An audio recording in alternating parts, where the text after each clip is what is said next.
இன்னைக்கு முருங்கீரை பொரிச்ச கூட்டு நெல்லிக்காய் பச்சடியும் எப்படி செய்யுதுன்னு பார்த்துக்கலாம். இது செய்ய தேவையான பொருட்கள் என்னன்னா 2 தக்காளி, கொஞ்சமாக மஞ்சப்பொடி, 100 கிராம் பைத்தம்பருப்பு, அப்புறமா 2 டம்ளர் தண்ணி. இதை குக்கரில் வேக வச்சு எடுத்துக்கலாம். 5 பீஸ் தேங்காய், 5 பச்சை மிளகா, அப்புறமா 1 ஸ்பூன் சீரகம், 1 ஸ்பூன் பச்சை அரிசியை தண்ணியில் ஊற வச்சிருக்கேன். இது எல்லாத்தையும் சேர்த்து அரைச்சிடலாம். இப்போ ஒரு கடாயில் 1 ஸ்பூன் தேங்காய் எண்ணெய் சேர்த்துக்கோங்க. அப்புறமா கடுகு, உளுத்தம்பருப்பு, கருவேப்பிலை சேர்த்துக்கோங்க. அப்புறமா நம்ம வேக வச்சு வச்சிருந்தோம்ல அது சேர்த்துக்கலாம்.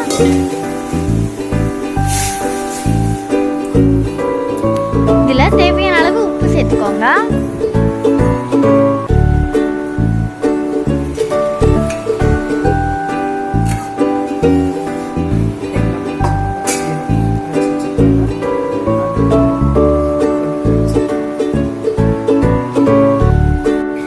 இப்போ நம்ம அரைச்சி வச்சிருந்தோம்ல அதை சேர்த்துடலாம்.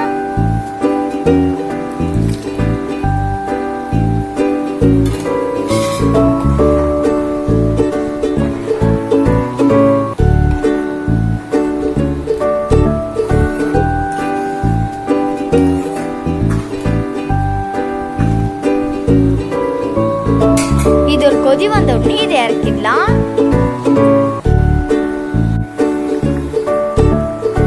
இப்போ நம்ம நெல்லிக்காய் பச்சடி எப்படி செய்யுதுன்னு பார்த்துடலாம். இது செய்ய தேவையான பொருட்கள் என்னன்னா 3 சின்ன சைஸ் நெல்லிக்காய் எடுத்திருக்கேன், 3 பச்சை மிளகா, 4 ஸ்பூன் தேங்காய் துருவல், புளிக்காத தயிர்ல கொஞ்சமா உப்பு சேர்த்துக்கோங்க.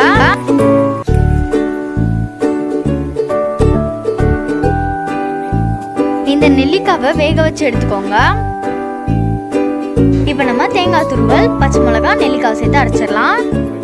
இதை அரைக்கும் போது கொஞ்சமா சீரகம் சேர்த்து அரைச்சிக்கோங்க.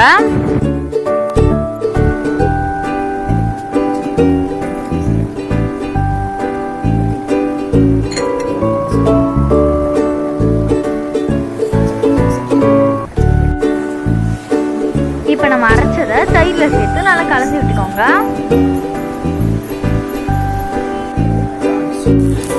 இதுக்கு நம்ம தாளிச்சிடலாம். இதுக்கு ஒரு கடாயில் கொஞ்சமாக எண்ணெய் சேர்த்துக்கோங்க. அப்புறமா கடுகு சேர்த்துக்கோங்க.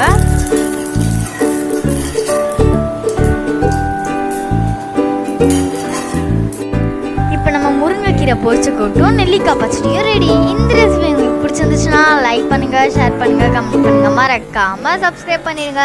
பக்கத்தில் இருக்கிற பெல் பட்டனை ப்ரெஸ் பண்ணிடுங்க.